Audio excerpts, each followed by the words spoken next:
Un résumé rapide de la première partie est disponible via le lien dans la description ou en commentaire. Rue commence par raconter comment Fesco, alors encore enfant, a commencé à vivre avec sa grand-mère, qui était dealeuse. Elle lui a tout appris sur son activité et l'emmenait avec elle à chaque transaction.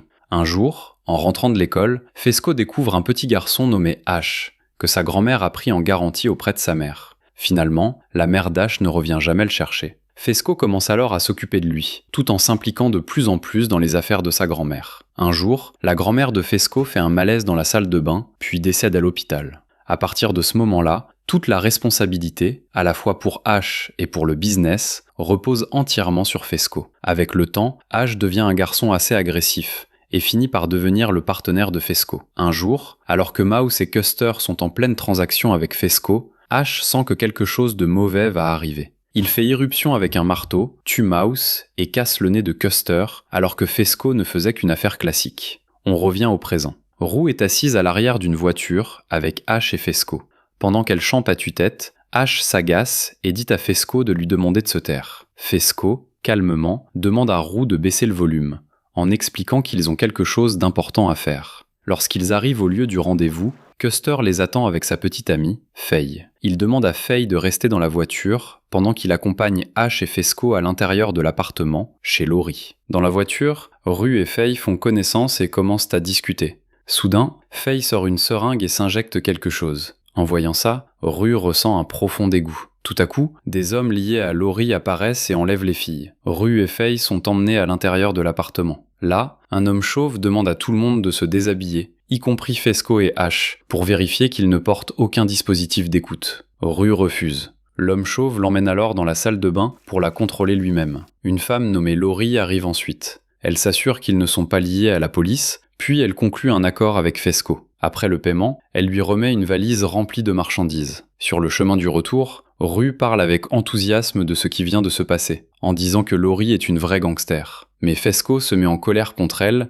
et lui fait comprendre qu'elle ne devrait ni se réjouir, ni admirer ce genre de choses. Rue n'est pas d'accord. Elle explique qu'il y a peu de femmes dans ce milieu, et que c'est pour ça qu'elle admire Laurie. Plus tard, lors d'une fête du Nouvel An dans une maison, Rue voit Jules arriver avec le reste de ses amis et commence à les éviter en se cachant. À l'intérieur, Maddie cherche la salle de bain, pendant que Lexi lui demande si elle a vu Casey. Maddie répond que non. Lexi explique qu'elles se sont violemment disputées, que Casey est sortie de la voiture en plein trajet et qu'elle ne répond plus à ses appels. Pendant ce temps, Cassie entre dans un supermarché et s'achète quelque chose à manger. Peu après, Nate arrive lui aussi et prend un pack de bière. En sortant, il rejoint Cassie, lui tend une bouteille et lui demande ce qu'elle fait là. Quand elle explique qu'elle va à une fête, Nate propose de la déposer. Cassie accepte. Sur la route, Nate met de la musique, accélère et boit sa bière avec un air très sérieux. Cassie commence alors à ressentir une certaine attirance pour lui. À la fête, Maddie, la petite amie de Nate, s'apprête à entrer dans la salle de bain, mais la porte est fermée à clé. À l'intérieur, Nate et Cassie passent du temps ensemble. Maddie frappe et demande qui est là. En entendant la voix de sa meilleure amie, Cassie prend peur, mais Nate lui couvre la bouche avec la main et dit à Maddie qu'il sort dans un instant. Pendant que Maddie continue de frapper, Nate ordonne à Cassie de faire exactement ce qu'il dit. Finalement, Nate ouvre la porte et propose à Maddie d'aller parler dehors, mais elle répond qu'elle a besoin d'aller aux toilettes. Elle entre alors dans la salle de bain, tandis que Cassie se cache dans la baignoire, derrière le rideau de douche. Dehors, Rue évite toujours ses amis et se dirige vers la voiture de Fesco. Là, elle trouve la boîte de Faye et décide d'essayer la substance qu'elle contient. Pendant ce temps, à l'intérieur de la maison, Lexi s'assoit sur le canapé du salon à côté de Fesco. Il lui demande si elle est une amie de Roux, et ils commencent à faire connaissance en discutant. Au même moment, Roux sort de la voiture et retourne dans la maison. En ouvrant une des portes, elle tombe sur un garçon nommé Elliot, en train de consommer quelque chose. Elle décide d'essayer elle aussi. Quelques minutes plus tard, elle se sent étrange et lui demande de prendre son pouls. Pendant ce temps, Maddie sort de la salle de bain et croise un garçon nommé Eric, qui lui propose de fumer. Il entre avec elle et ils commencent à discuter. Maddie lui explique que Nate est le pire garçon qu'elle connaisse. De son côté, Casey, toujours cachée dans la baignoire, réalise que son téléphone peut se mettre à sonner. Elle essaie de le passer en mode silencieux, mais elle n'a pas le temps de couper le son. Le téléphone se met à sonner et Eric l'entend. Il jette un coup d'œil dans la baignoire et dit à Maddie qu'il y a une fille inconsciente à l'intérieur. Mais Maddie n'y prête aucune attention. Elle propose plutôt à Eric d'aller danser. Lorsqu'il quitte la pièce, Casey sort discrètement de la baignoire et s'en va elle aussi. Plus tard, Lexi retrouve sa petite sœur Casey à la fête et commence à la réprimander parce qu'elle ne répondait pas à ses appels, mais Casey ne dit rien. À ce moment-là, son ex-petite amie McKay apparaît et lui demande s'ils peuvent parler en privé. Il l'emmène dans une autre pièce et propose de reprendre leur relation, mais Casey répond qu'elle ne veut plus être en couple avec qui que ce soit. McKay quitte la pièce et tombe sur Nate. Nate se moque de lui en lui demandant ce qu'il faisait avec Casey dans la chambre, et McKay répond qu'ils ont simplement discuté. Pendant ce temps, Jules trouve Rue assise dehors, près d'un feu. Elle s'approche et lui demande si elles peuvent parler. En remarquant l'état de Rue, Jules lui demande quand elle a replongé. Au début, Rue ment en disant qu'elle fume seulement, mais elle finit par avouer que c'est arrivé le jour où Jules est parti d'East Island. À la fête, Fesco remarque Nate, qui le fixe intensément depuis un moment. Il dit à Lexi qu'il doit partir, mais que leur rencontre est la meilleure chose qui lui soit arrivée depuis un an. Puis il lui demande son numéro. Après l'avoir obtenu, il appelle Ash et lui dit de démarrer la voiture. Alors que le compte à rebours du nouvel an commence, Rue s'approche de Jules, lui confie qu'elle lui a énormément manqué, et elle se rapproche. À ce moment-là, Fesco s'approche de Nate, qui se tient près du bar. Il le félicite pour la nouvelle année, puis, soudainement, il lui casse une bouteille sur la tête et commence à le frapper. Très vite, McKay et d'autres interviennent pour les séparer, demandant à Fesco d'arrêter. Casey, Maddie et plusieurs autres emmènent Nate à l'hôpital, le visage couvert de sang. Sur le trajet, Nate réalise qu'il est tombé amoureux de Casey et commence à imaginer leur vie ensemble. Soudain, à l'hôpital, Nate est pris de convulsions sur son lit, et son père Cal appelle une infirmière. Dans un couloir du lycée, Rue et Jules s'embrassent. Rue remarque qu'Elliot s'approche d'elle. Elle panique, pensant qu'il pourrait dire à Jules qu'elle a recommencé à consommer. Quand Elliot arrive et les salue, Rue présente Jules comme sa petite amie. Rue se souvient aussi qu'elle voyait Elliot en secret et qu'ils consommaient ensemble dans sa chambre. À ce moment-là, Elliot dit qu'il ne savait pas que Rue était en couple. Jules leur dit au revoir et s'éloigne, en essayant de cacher ses larmes. Cassie sombre dans une dépression après être tombée amoureuse de Nate, le petit ami de sa meilleure amie Maddie. Pendant plusieurs jours, elle ne prend pas de douche et ne range plus sa chambre. Elle dit à Maddie qu'elle a décidé de ne pas rentrer dans une relation pendant un moment. Mais Maddie lui répond que c'est impossible, car Cassie a toujours été attirée par les relations avec les garçons. Un jour, alors que Cassie cherche quelque chose dans la maison, Lexi remarque des taches de sang sur ses jambes et lui demande pourquoi elle n'a toujours pas lavé le sang de Nate. Maddie appelle Cassie et lui dit qu'elle lui manque et qu'elle voudrait être auprès de Nate à l'hôpital. Elle lui explique aussi que Nate lui a envoyé un message le matin, dans lequel il dit qu'il aime Maddie. On apprend que Maddie a commencé à travailler comme babysitter et s'occupe d'un enfant nommé Théo. Pendant qu'elle parle avec Cassie, Théo lui demande d'arrêter la conversation, parce qu'il veut jouer avec elle à la PlayStation.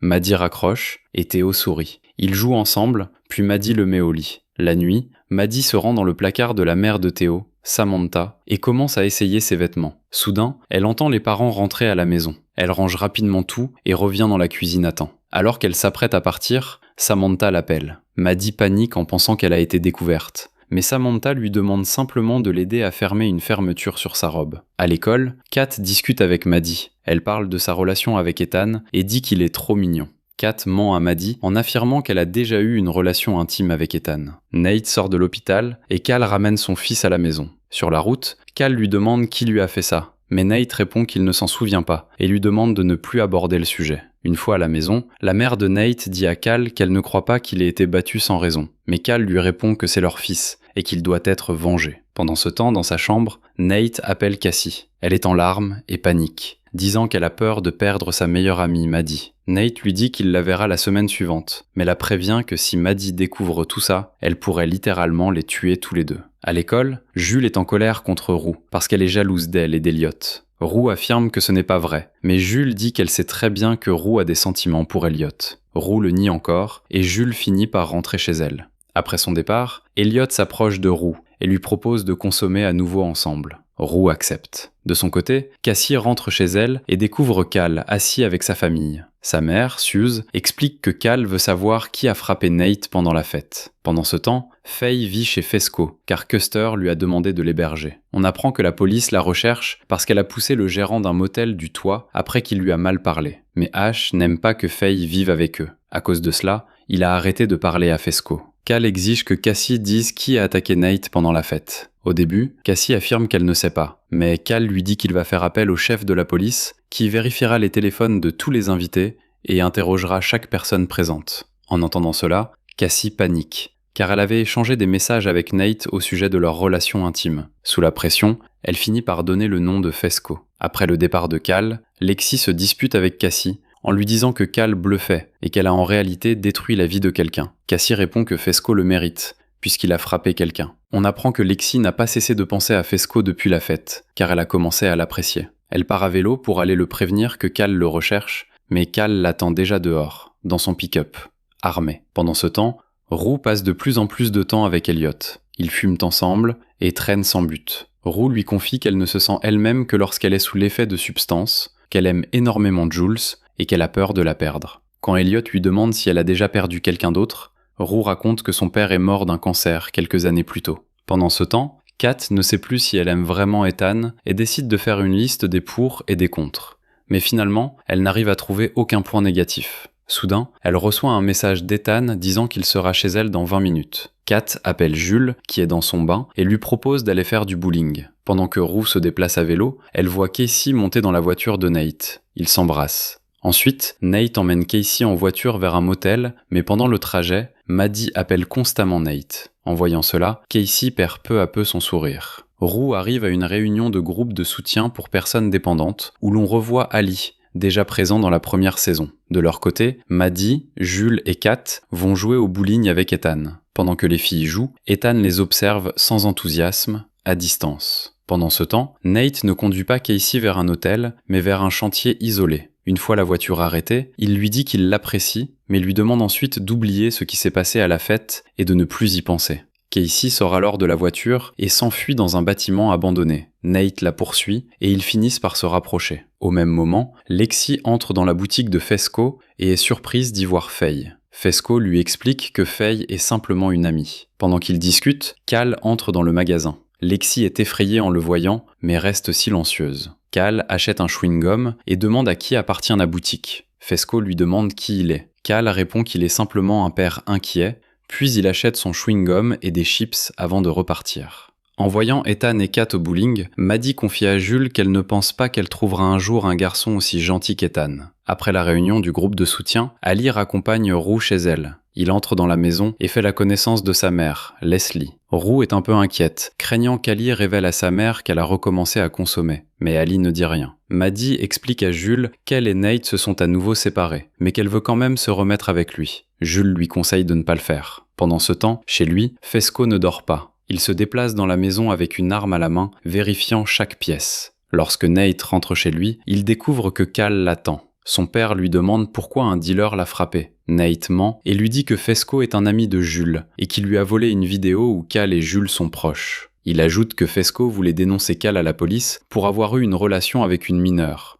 et qu'il a simplement essayé de le protéger, ce qui aurait provoqué leur bagarre. Cal s'excuse auprès de son fils. Enfin, Nate prend la défense de Jules et dit à son père qu'elle ne savait pas qu'il l'avait filmé pendant leur relation. L'histoire remonte plusieurs dizaines d'années en arrière. Pendant ses années de lycée, Cal faisait de la lutte dans la salle de sport avec son meilleur ami Derek, dont il était amoureux. Une groupe de filles les observait, parmi lesquelles se trouvait Marsha, sa future épouse. Cal cachait constamment son homosexualité et se comportait comme s'il était hétérosexuel. Un jour, il part en voiture avec Marsha et à la fin de leur rendez-vous, ils ont une relation intime. Le lendemain, Cal raconte tout avec enthousiasme à Derek. Plus tard, Derek se met lui aussi en couple avec une fille. Cal, Derek, Marsha et la petite amie de Derek passent une soirée tous les quatre ensemble. Avec le temps, Cal et Marsha se rapprochent, tandis que Derek commence à être jaloux de la relation entre Cal et Marsha. Après la fin du lycée, Derek emmène Cal dans un bar fréquenté par des hommes homosexuels pour célébrer cette étape de leur vie. Ils commandent des shots, choisissent une chanson dans le jukebox, dansent ensemble, puis finissent par s'embrasser. Le lendemain, Marsha appelle Cal et lui annonce qu'elle est enceinte. Dans le présent, Rue met de la musique et se met à danser dans sa chambre. Avec un coussin dans les mains, elle sort de la pièce et se dirige vers la cuisine. Soudain, elle remarque sa sœur Gia assise dans le salon, en train de la fixer intensément. Gia lui demande si elle est sous l'effet de substances. Rue ment et répond qu'elle a simplement un peu fumé, comme elle l'avait déjà dit auparavant à sa sœur, en expliquant que cela l'aide soi-disant à gérer ses crises de panique. À l'école, Rue parle avec Lexi et ment à nouveau en disant qu'elle a fumé, mais elle se cogne soudainement la tête contre une porte restée ouverte. Plus tard, alors que Jules et Rue sont assises près d'un pont, Jules affirme qu'elle est sûre qu'Elliot est amoureux de Rue. Rue n'est pas d'accord. Jules décide alors de demander directement à Elliot s'il aime Rue. Elliot répond qu'il veut simplement être ami avec elle et qu'il se sent mal à l'aise face à ce genre de questions. Ensuite, Jules et Rue rentrent à vélo, mais Jules prend beaucoup d'avance tandis que Rue essaie de la rattraper. Sur la route, Cal passe en voiture à côté de Rue et la regarde fixement. Le lendemain à l'école, Lexi va voir la proviseure adjointe et lui demande si elle peut mettre en scène la pièce qu'elle est en train d'écrire. Celle-ci accepte. Lexi a toujours eu l'impression d'être une observatrice dans sa famille, à l'école et dans son cercle d'amis, et elle a toujours rêvé de devenir une véritable réalisatrice. Pendant ce temps, Casey commence à se lever tous les jours à 4 heures du matin et passe 3 heures à se maquiller simplement pour que Nate la remarque. Mais Nate continue de ne pas la voir. Un jour, Casey décide de s'habiller comme Maddie, et cette fois Nate fait enfin attention à elle, ce qui rend Casey très heureuse. De son côté, Roux propose à Elliot et Jules de jouer à vérité ou action. Jules choisit action. Plus tard dans la nuit, en plein milieu de la route, Jules se retrouve à uriner alors qu'une voiture passe à côté d'elle. Elliot, lui aussi, choisit action. Il s'approche d'un garçon et lui dit directement qu'il lui plaît, en lui proposant de se rapprocher. Le garçon se met en colère et avec ses amis, se met à poursuivre Elliot. Dans le but de gagner de l'argent, Roux va voir Fesco avec un plan et lui demande de lui fournir pour 5000 $ de marchandises. Mais Fesco refuse clairement. Le lendemain, Lexi accroche des affiches pour les auditions de sa pièce. Dans les toilettes, elle dit à Roux qu'elle serait contente qu'elle lise le scénario de sa pièce. Pendant qu'elle parle, Casey entre dans les toilettes, tout apprêté. En la voyant, Roux lui demande si elle participe à la pièce de Lexi. Casey devient nerveuse et demande pourquoi elle pose cette question. Peu après, Maddie et Kat entrent à leur tour. Et en voyant Casey, Maddie lui demande si elle compte passer l'audition pour la pièce. Quand Casey répond que non, Maddie lui demande pourquoi elle est habillée comme ça. Casey est à 2 doigts de révéler la vérité sur elle et Nate, mais finit par se taire. Plus tard, alors que Casey, Maddie et Théo sont allongés au soleil près de la maison de Théo, Maddie dit à Casey que Nate lui a complètement détruit la psyché. Casey répond qu'elle a besoin de quelqu'un qui l'aime vraiment, et pas quelqu'un comme Nate. On comprend ensuite que Casey continue de retrouver Nate chaque vendredi dans un motel, et qu'ils gardent tous les deux cette relation secrète. Kat est invitée à dîner chez Ethan et ses parents. Quand la mère d'Ethan lui demande ce qu'elle veut faire plus tard dans la vie, Kat se retrouve sans réponse claire et perd ses moyens. Pendant ce temps, Cal n'arrive pas à dormir, obsédé par l'enregistrement avec Jules. Le lendemain, Roux se rend chez Laurie et lui présente son plan. Elle lui propose de devenir elle-même revendeuse de drogue, en expliquant que personne ne se douterait d'elle dans ce rôle. En garantie, elle propose toutes les données de son téléphone pour prouver qu'elle ne la dénoncera pas à la police. Laurie apprécie le plan et donne à Roux une valise remplie de marchandises. Elle lui dit de payer dans 1 mois et la prévient que, dans le cas contraire, elle pourrait être enlevée et vendue comme esclave. Roux accepte et repart à vélo avec la valise. Pendant ce temps, Cal est assis dans son pick-up devant le magasin de Fesco. Soudain, Ash s'approche de lui avec un fusil à pompe. À l'école, Lexi et une jeune fille nommée Bobby commencent à organiser les auditions pour la pièce de Lexi. Fesco demande à Cal ce qu'il fait là. Cal répond qu'on doit soit le tuer, soit le laisser partir. Ash frappe Cal plusieurs fois avec un fusil à pompe, mais Fesco l'arrête. Cal dit qu'il ne savait pas que Jules n'avait que 17 ans et exprime ses regrets. Fesco est choqué, car il ignorait que Cal et Jules avaient eu une relation. Cal demande ensuite pour la vidéo, mais Fesco répond qu'il ne l'a pas. Fesco laisse alors partir Cal, à condition que lui et son fils laissent Fesco, Roux et Jules tranquilles. Jules attend Roux chez Elliot. Elle lui demande encore une fois si Elliot aime Roux. Elliot répond que oui. Pendant ce temps, Roux arrive à une réunion du groupe de soutien avec une valise. Elliot demande à Jules si elle pense que Roux est asexuel. Au début, Jules répond non, puis elle finit par être d'accord avec lui. Elliot commence ensuite à flirter avec Jules. Au même moment, Ali voit Roux sortir du bâtiment et lui demande ce qu'il y a dans la valise. Roux ment en disant que ce sont simplement des livres, mais Ali ne la croit pas et essaye de lui parler. Roux refuse de discuter et rentre chez elle. Quand sa mère lui demande où elle était, Roux ment en disant qu'elle était à une audition pour la pièce. Plus tard dans la nuit, Cassie s'habille élégamment pour aller à sa rencontre du vendredi avec Nate. Mais Nate lui envoie un message pour lui dire qu'il ne pourra pas venir. À la place, il se rend chez Maddie avec un bouquet de fleurs. Elliot et Jules passent de plus en plus de temps seuls ensemble, et à un moment donné, Elliot embrasse Jules. Il s'arrête cependant quand le téléphone de Jules vibre. Elliot regarde le message et dit à Jules que Roux est dehors. Maddie demande à Nate pourquoi il l'a aimé. Nate répond qu'il l'aime encore. Maddie lui dit alors qu'elle l'aime aussi. Plus tard, Cassie retrouve Nate chez lui. Elle lui dit qu'elle ne pensait pas qu'il retournerait avec Maddie. Nate répond qu'ils ne sont pas ensemble et qu'il ne l'aime pas. Cassie se lève et dit qu'elle rentre chez elle. Nate lui dit que c'est son choix de partir ou de rester. Cassie répond que sa relation avec Maddie est toxique, puis elle s'en va. Alors qu'elle descend les escaliers, Nate la suit et lui dit qu'il l'aime, mais Cassie continue de partir. De retour chez elle, Cassie trouve Lexi, qui lui demande ce qui s'est passé. Cassie explose et se met à lui crier dessus, en disant que ça ne la regarde pas. Pendant ce temps, Nate arrive dans la cuisine avec un petit sac et s'assoit au comptoir pour écrire quelque chose. Cal, ivre et déjà présent dans la cuisine, lui dit qu'il ne pourra jamais le comprendre. Puis il s'en va, en disant qu'il va faire un tour en voiture. Pendant ce temps, Elliot, Rue et Jules passent de plus en plus de temps ensemble. Alors que Rue va aux toilettes, Elliot et Jules s'embrassent à nouveau, mais Rue revient rapidement. Ils décident ensuite de jouer à action ou vérité. Jules donne à Elliot un défi. Embrasser Jules pendant 10 secondes. Et il s'exécute, tandis que Rue n'y voit pas d'inconvénient. Plus tard dans la soirée, ils se rendent à une fête chez Casey, organisée pour l'anniversaire de Maddie. Maddie remarque Kat, assise seule et triste. Elle lui demande ce qui ne va pas, et Kat répond qu'elle n'aime pas Ethan, parce qu'il est trop parfait, et qu'ils ne se sont même jamais disputés. Maddie lui dit qu'elle doit simplement faire ce qui la rend heureuse, puis l'invite à danser. Pendant ce temps, Elliot entre dans un magasin et distrait le caissier pendant que Jules s'approche discrètement du réfrigérateur et vole des bouteilles de bière. Quand le caissier la remarque et tente de l'arrêter, Elliot passe derrière le comptoir pour le distraire, puis il s'enfuit avec Jules. Quand Rue boit de la bière, elle se sent mal et demande à être raccompagnée chez elle. Nate arrive à la fête et offre à Maddie un collier très cher comme cadeau d'anniversaire. En voyant ça, Casey se met à boire encore plus, puis elle enfile un maillot de bain, surprenant tout le monde. Pendant ce temps, Cal arrive dans le même bar où il était allé à l'époque pour un rendez-vous avec Derek. Il remet la même chanson dans le jukebox et se met à danser avec un inconnu, en imaginant que c'est Derek. À la fête, Cassie commence à danser de manière complètement hystérique. En la voyant, Nate demande à Maddie si Cassie est toujours comme ça, et Maddie répond que non, seulement quand elle est ivre. Rue rentre chez elle et consomme des substances provenant de la valise, tandis que Jules prend une douche chez Elliot. À la fête, Cassie finit par monter dans le jacuzzi où se trouvent déjà Maddie, Kat, Nate et d'autres invités. Quand quelqu'un demande à Nate et Maddie s'ils sont de nouveau ensemble, ils répondent tous les deux que non. Maddie s'énerve contre Nate et lui reproche d'avoir répondu aussi vite, et une nouvelle dispute éclate entre eux. Au milieu de la dispute, Cassie vomit soudainement directement dans le jacuzzi. Tout le monde crie de dégoût et sort précipitamment de l'eau. Dans le bar gay, Cal enlève sa chemise et demande qui veut lutter avec lui. Après ce comportement, le barman le met dehors et lui dit qu'il n'est plus le bienvenu. Cal repart ensuite en voiture, complètement ivre. Jules s'allonge dans le lit avec Elliot.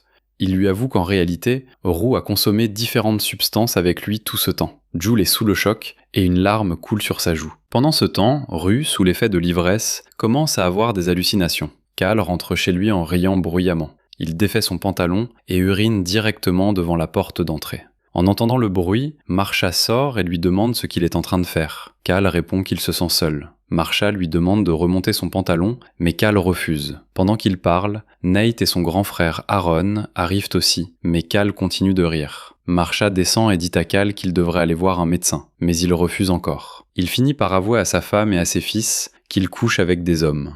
Cal affirme que tout le monde a ses secrets. Il dit à sa femme qu'il sait pour les lettres qu'elle cache, car elle est toujours amoureuse de son premier amour, pour les vidéos sur l'ordinateur d'Aaron, et que toute la vie de Nate est un immense secret. Ensuite, il décroche un cadre photo du mur et s'en va en disant qu'il devrait considérer cela comme un adieu. Un jour, Rue fait irruption, en colère, dans la chambre de Gia et lui demande pourquoi elle aurait raconté à leur mère pour la drogue, puisqu'elle avait clairement dit qu'elle ne faisait que fumer de temps en temps. Gia jure qu'elle n'a rien dit. Leslie entre dans la pièce et Rue lui répète qu'elle ne fait que fumer occasionnellement. Elle continue de tout nier et dit même qu'elle est prête à faire un test de dépistage si sa mère ne la croit pas. Mais Leslie répond que ce n'est pas nécessaire, car Jules a déjà tout raconté sur le fait que Rue consomme des opiacés. Rue se fiche d'un coup, puis court dans sa chambre et cherche la valise. Leslie lui explique qu'elle a caché la valise contenant les opiacés et dit à sa fille qu'elle va l'emmener à l'hôpital. Rue répond que la valise n'est pas à elle et qu'elle n'ira pas à l'hôpital. Quand Leslie menace d'appeler la police, Rue se met à crier contre sa mère et lui dit que tout est de sa faute, qu'elle est comme ça à cause d'elle. Ensuite, Rue entre dans la chambre de Gia et lui hurle dessus, en disant que leur mère est une ratée. Puis Rue s'arrête un instant et se met à pleurer. Mais quelques secondes plus tard, elle recommence à casser des objets, en exigeant qu'on lui dise où sont les comprimés. À ce moment-là, Jules arrive chez Rue et lui dit que, avec Elliot, ils ont jeté les comprimés dans les toilettes. Rue traite Elliot de drogué et Jules de traîtresse. Quand Jules lui dit qu'elle l'aime, Rue répond que la rencontrer a été la plus grande erreur de sa vie. Leslie répète qu'elle va emmener Rue à l'hôpital. Elliot, voyant la situation, dit qu'il n'aurait jamais dû rien dire à Jules, puis il s'en va. Jules part également. Gia, Rue et Leslie montent dans la voiture pour emmener Rue à l'hôpital. Sur la route, Rue avoue à sa mère qu'elle a rechuté juste après être sortie de réhabilitation. Leslie lui dit qu'elle l'emmène en réalité de retour en centre de désintoxication. Rue répond qu'elle pensait qu'elles allaient à l'hôpital. Quand la voiture s'arrête dans un embouteillage, Rue sort du véhicule et s'enfuit en courant. Plus tard dans la nuit, Rue arrive chez Lexi, où se trouvent aussi Maddie et Kat. Elle va dans la salle de bain et cherche les comprimés en panique. N'en trouvant pas, elle vole des boucles d'oreilles en or posées près du lavabo. En sortant de la salle de bain, elle tombe sur sa mère Leslie et tous les autres qui se tiennent là. Leslie supplie sa fille de l'accompagner en centre de désintoxication, mais Rue dit qu'elle n'en peut plus et que la réhabilitation ne l'aidera pas. Cassie dit à Rue qu'elle devrait simplement arrêter les substances au moins pendant un jour. Cela énerve Rue, et elle révèle à tout le monde que Cassie est en couple avec Nate et qu'elle les a vus monter ensemble dans sa voiture en train de s'embrasser. Tout le monde est choqué, et Maddie commence à crier sur Cassie en la traitant de prostituée. Elle lui demande depuis combien de temps elle voit Nate en secret. Comme Cassie ne répond pas, Maddie demande à Rue, qui dit les avoir vus ensemble juste après le Nouvel An. Cela rend Maddie encore plus furieuse, et elle poursuit Cassie pendant qu'elle s'enfuit à l'étage. Rue profite de ce moment pour s'échapper de la maison. Elle va chez Fesco. Il la laisse entrer, et elle lui demande s'il a des substances chez lui. Il répond qu'il ne garde plus rien à la maison. Rue finit par trouver des comprimés dans la salle de bain, et lui demande de les lui donner. Mais Fesco refuse, puis la met dehors. En marchant dans la rue, Rue remarque un couple qui sort d'une maison. Elle se faufile rapidement par le garage et entre à l'intérieur. Elle y voit un chien, mais celui-ci est gentil et ne l'attaque pas. Rue commence alors à voler des objets dans la maison. Soudain, le couple revient. La femme remarque que des bijoux ont disparu et demande à son mari de prendre un fusil. Le mari aperçoit rapidement Rue, cachée sous un lit. Pourtant, Rue parvient à s'échapper. Alors qu'elle marche dans la rue, une voiture de police s'arrête à côté d'elle et un policier lui demande si tout va bien. Rue commence à agir de manière étrange et finit par vomir, ce qui rend les policiers méfiants. Rue prend alors la fuite et la police se lance à sa poursuite. Elle traverse plusieurs maisons, une fête et une route très fréquentée, mais les policiers continuent de la suivre. Finalement, elle se cache dans une benne à ordures et réussit à leur échapper. Ensuite, Rue va chez Laurie et lui remet tous les bijoux et l'argent qu'elle a volés, en disant qu'elle apportera le reste bientôt. Laurie, en voyant son état, lui répond qu'elle ne pense pas qu'elle sera capable de trouver le reste de la somme et qu'il existe d'autres moyens de rembourser sa dette. Rue dit qu'elle ne se sent pas bien et va aux toilettes. Laurie se lève, prend de la morphine et fait une injection à Rue pour l'aider à s'endormir. Un peu plus tard, Rue se réveille dans le lit de la maison de Laurie. Elle voit que tout le monde dort. Elle essaie d'ouvrir la porte, mais elle est verrouillée. Elle ouvre alors la fenêtre, saute par-dessus et s'enfuit. Rue rentre chez elle, où sa mère Leslie l'attend. Assise à la table de la cuisine, elle peine même à ouvrir un simple bonbon. Leslie l'aide à aller jusqu'au lit, puis commence à ranger tout le désordre que Rue a laissé la veille. Rue est toujours en pleine crise de manque. Le lendemain, Leslie l'aide à prendre un bain et à manger. Rue appelle Ali pour s'excuser de la manière dont elle lui a parlé lors de leur dernière rencontre. Ali accepte ses excuses, puis quelques heures plus tard, il vient chez Rue avec un sac de courses. Il essaie de détendre l'ambiance et demande à Gia de l'aider à préparer le dîner. Pendant que Gia coupe les légumes, Ali lui dit qu'il comprend à quel point c'est difficile pour elle et qu'elle a le droit d'être en colère contre Rue. Il lui dit aussi que ça lui ferait du bien de lui dire tout ce qu'elle pense d'elle. De son côté, Nate, qui ne sait pas ce qui s'est passé chez Casey, fait du sport. Il descend ensuite pour le petit déjeuner, en forme, où sa mère Marsha est étrangement de bonne humeur. En regardant son téléphone, Nate est surpris de voir plus de 30 appels manqués de Casey, mais aucun de Maddie. Maddie parle au téléphone avec Kat et dit qu'elle a très envie de tuer Casey. Kat la soutient et lui dit qu'elle ne lui a jamais fait confiance et qu'elle a toujours pensé que c'était une salope. Quand Kat demande ce que Maddie compte faire avec Nate, Maddie répond qu'elle a plusieurs idées. Kat parle à Maddie tout en étant assise dans un café avec Ethan. Une fois l'appel terminé, elle dit à Ethan qu'elle pense constamment à leur relation, puis elle lui avoue qu'elle a une maladie du cerveau. Ethan comprend immédiatement que Kat cherche simplement à rompre avec lui. Il lui demande de le dire clairement, sans inventer d'histoire de maladie. Kat continue de mentir, alors Ethan finit par rompre avec elle lui-même et s'en va. Leslie demande à Lexi de cacher tous les couteaux de cuisine de la maison en disant que Cassie ne va pas bien et qu'elle a peur qu'elle puisse se faire du mal. En cachant les couteaux dans des buissons, Lexi commence à douter. Est-ce qu'elle devrait vraiment montrer sa pièce à toute l'école ? Plus tard, Lexi en parle avec Fesco. Quand Fesco lui demande de quoi parle la pièce, Lexi répond que c'est l'histoire d'un groupe d'amis qui finissent par s'éloigner les unes des autres avec le temps. Fesco lui dit que ça lui rappelle son film préféré, Stand By Me. Lexi répond avec enthousiasme que c'est aussi son film préféré. Marsha conseille à son fils Nate de ne jamais épouser quelqu'un du lycée. Elle explique qu'elle aurait pu accomplir beaucoup de choses après l'école, mais qu'elle est tombée amoureuse de son père et que ça l'a détruite. Nate répond qu'il est content que son père soit parti de leur vie. Cassie se justifie auprès de sa mère Suze en disant que Nate et Maddie n'étaient pas en couple quand elle a commencé à se rapprocher de lui dans un bâtiment abandonné. Suze répond que ce n'est pas une très bonne excuse. Cassie continue de se plaindre et de pleurer, et sa mère finit par craquer. Elle lui crie dessus en demandant au moins 1 heure de calme et de paix. Pendant la conversation et en buvant, Marsha demande à Nate des nouvelles de Maddie et Cassie et dit qu'elle préfère Cassie. Nate répond qu'avec Maddie c'est terminé et qu'elle ne lui parlera probablement plus jamais et qu'avec Cassie, tout est trop compliqué parce qu'elle est l'amie de Maddie. Marsha éclate alors de rire. Pendant ce temps, Lexi trouve Casey en train de pleurer dans la cuisine. Lexi qualifie Nate de mauvaise personne, puis accuse Casey d'avoir dénoncé Fesco simplement parce qu'elle sortait avec Nate. Casey nie, mais Lexi ne la croit pas. Nate demande à Marsha si elle savait que Cal la trompait. Marsha répond qu'elle ne le savait pas.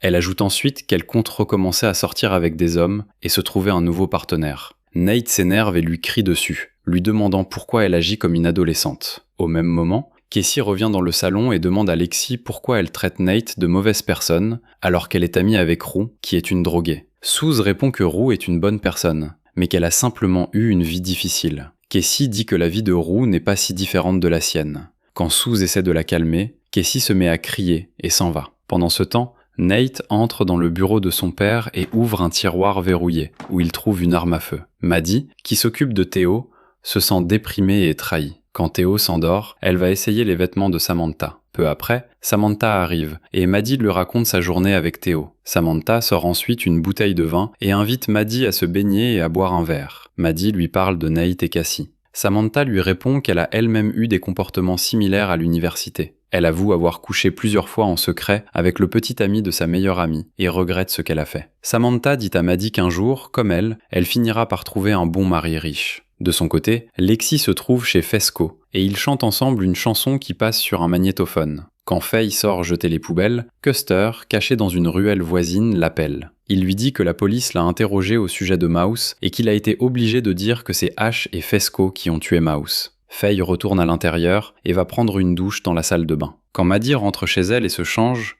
elle trouve Nate avec un pistolet. Elle prend peur, mais Nate lui dit qu'il est simplement venu s'excuser. Quand Maddie lui dit qu'elle l'aime, il répond que c'est terminé. Nate récupère le collier qu'il lui avait offert, puis lui demande des nouvelles du disque avec Jules. Maddie répond qu'elle ne l'a pas. Nate retire alors toutes les balles du pistolet sauf une. Il pointe d'abord l'arme vers la tête de Maddie, puis la dirige vers lui-même et s'apprête à appuyer sur la détente. En larmes, Maddie lui dit que le disque est dans son sac. Nate le prend, s'excuse une nouvelle fois et part. Ensuite, il appelle Jules et lui demande de le rejoindre devant chez elle, mais Jules raccroche. Il lui envoie alors un message en disant que cela concerne son père. Jules cache un cutter et court jusqu'à sa voiture. Nate s'excuse auprès d'elle pour son comportement, en disant qu'il a simplement essayé de protéger son père, qui ne méritait en réalité pas d'être défendu. Il lui remet ensuite le disque, en expliquant que son père enregistrait secrètement tout et qu'il l'a volé. Jules demande s'il s'agit de la seule copie. Nate répond que c'est la seule dont il a connaissance. Jules le remercie et s'en va. Après cela, Nate appelle Casey et lui dit de faire ses affaires, en ajoutant qu'elle peut venir vivre chez lui et qu'il passera la chercher dans 10 minutes. Casey se prépare et quitte la maison. Arrivée chez Nate, Casey lui dit qu'elle a détruit toute sa vie pour lui et qu'elle s'est disputée avec toutes ses amies. En réponse,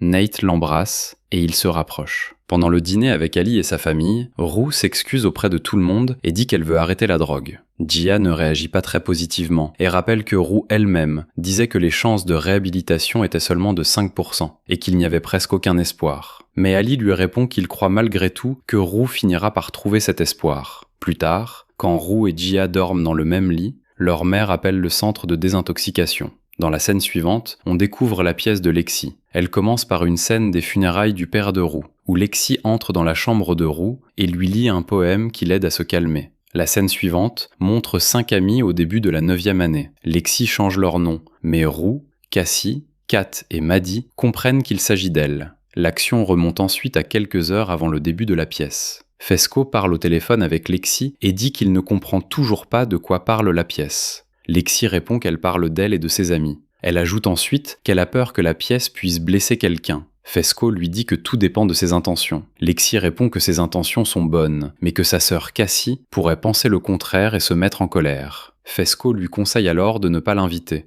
mais Lexi répond que ce n'est pas possible. Le récit revient au présent. Dans la pièce, Lexi explique que la période la plus difficile de sa vie a été celle où sa sœur a commencé à entrer dans l'adolescence et à devenir belle. Lexi dit qu'elle aussi voulait être aussi belle qu'elle. Pendant que les élèves et Suze rient et regardent la scène avec intérêt, Cassie, assise à côté de Nate, observe la représentation avec sérieux. Pendant ce temps, Faye aide Fesco à se préparer, car il veut aller voir la pièce de Lexi. Custer arrive dans la maison et l'invite à une fête. Fesco répond qu'il est occupé et ne peut pas venir. Custer s'assoit dans le salon et laisse discrètement un téléphone pour enregistrer. Dans la scène suivante de la pièce, Lexi, déjà passée par la puberté, se regarde dans le miroir et demande à Casey pourquoi elle n'est pas devenue comme elle. Casey répond que certains garçons préfèrent les filles avec une petite poitrine, ce qui met Lexi en colère. Elle ne veut pas être quelqu'un réduit uniquement à son apparence. Ensuite, la pièce montre Lexi et Roux sur le toit d'un magasin, en train de manger une glace et de discuter. Lexi explique au public que c'était avant que leur père ne parte, et avant la mort du père de Roux,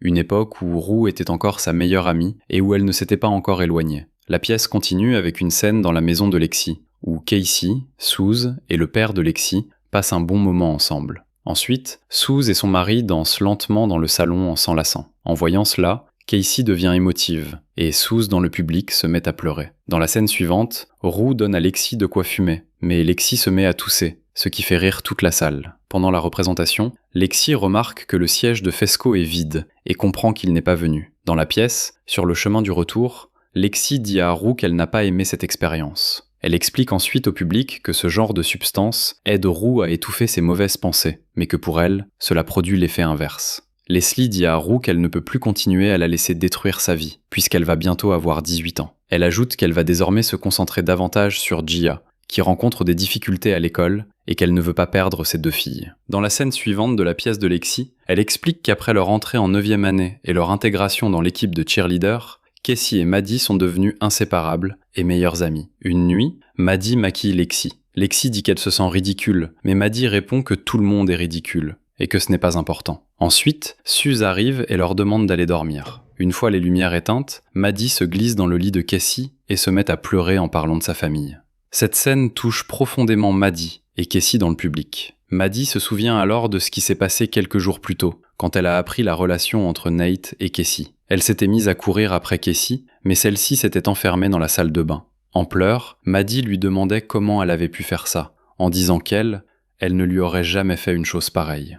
Quand la scène se termine et qu'une courte pause commence, Casey va dans la salle de bain et pleure. Elle essaie ensuite de se calmer et de reprendre une apparence normale. Dans la scène suivante, Lexi met en avant la relation entre Maddie et Nate. Lors d'un match de baseball où Theo joue avec d'autres garçons, Maddie dit à Samantha qu'elle prévoit de quitter la ville et qu'elle ne pourra plus être la nounou. Mais elle a peur de le dire à Theo, car cela lui briserait le cœur. Samantha lui répond que tout ira bien et lui offre une robe coûteuse en cadeau. Avant la scène suivante, Lexi annonce à tous les acteurs qu'il s'agit de la scène avant la dernière. Dans la scène qui suit, on voit Ethan dans le rôle de Nate, accompagné de garçons à moitié nus. La scène commence avec le personnage de Nate qui dit au personnage de Maddie qu'il doit aller rejoindre les garçons dans le gymnase. Le personnage de Maddie répond que ça sonne très gai, ce qui fait rire toute la salle. Casey observe Nate, qui reste très sérieux. Pendant ce temps, Bobby informe Lexi que son ami n'est toujours pas venu chercher son billet. Lexi répond qu'elle le sait déjà et regarde à nouveau le siège vide de Fesco. Chez Fesco, Ash s'assoit près de Custer en cachant un couteau dans sa manche, car il ne lui fait pas confiance. Fesco dit à tout le monde qu'il est sur le point de partir. La scène revient à la pièce. Sur scène, tous les garçons à moitié nus commencent à danser de manière exagérément gaie,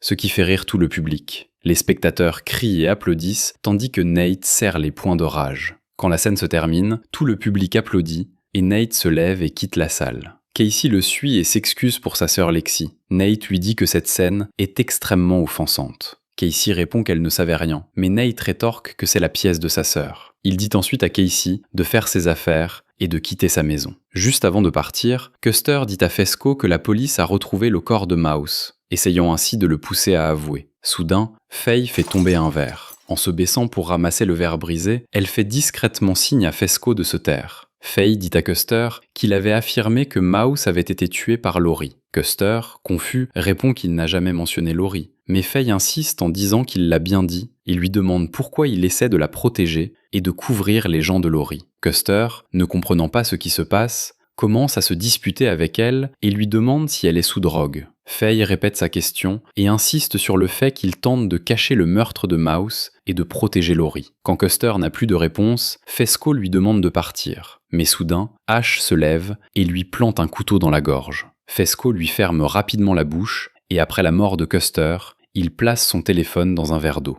Les événements remontent quelques heures en arrière. Pendant une conversation sur l'avenir, Fesco dit à Lexi qu'il aimerait devenir fermier et vivre dans une maison remplie d'animaux. Lexi, elle, dit qu'elle aimerait être mariée à 30 ans et avoir 3 enfants, afin de pouvoir ensuite se concentrer sur le fait d'être une bonne mère et d'écrire. Quand Lexi demande à Fesco s'il est sur Instagram ou Twitter, il répond que non, parce qu'il ne veut pas que les gens sachent ce qu'il pense, ça détruirait son côté mystérieux. Fesco lui demande ensuite si elle est heureuse d'être son amie, et Lexi répond que oui. Casey revient dans la salle et se dirige directement vers la scène, pendant que Rue, Suze et Maddie l'observent. Sur scène, Casey se met à applaudir et à rire, en disant qu'elle ne savait pas que Lexi avait un tel talent. Elle explique au public qu'il est très difficile de vivre dans l'ombre de Lexi, et qu'elle n'avait aucune idée à quel point sa vie était compliquée. Quelqu'un dans le public demande si cela fait partie de la pièce. À ce moment-là, Casey entre dans les coulisses et ramène Lexi sur scène, en disant qu'elle est la star de la soirée. Lexi supplie sa sœur de se taire, mais Casey refuse, affirmant que Lexi l'a humiliée en exposant sa vie privée devant tout le monde. Alors que Casey continue de crier, Suze monte sur scène,